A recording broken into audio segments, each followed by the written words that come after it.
بسم اللہ الرحمن الرحیم۔ باب تاریک راہوں میں روشنی کا مینارہ ہے۔ باپ کا احترام کرو تاکہ اس سے فیضیاب ہو سکو۔ باپ کا احترام کرو تاکہ تمہاری اولاد تمہارا احترام کرے۔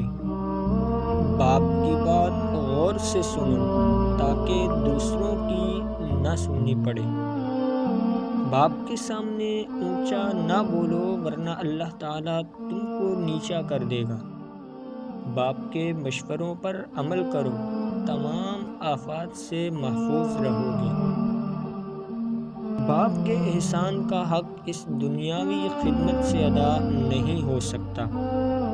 باپ کے سامنے نظر جھکا کر رکھو تاکہ اللہ تعالیٰ تم کو دنیا میں بلند کر دے۔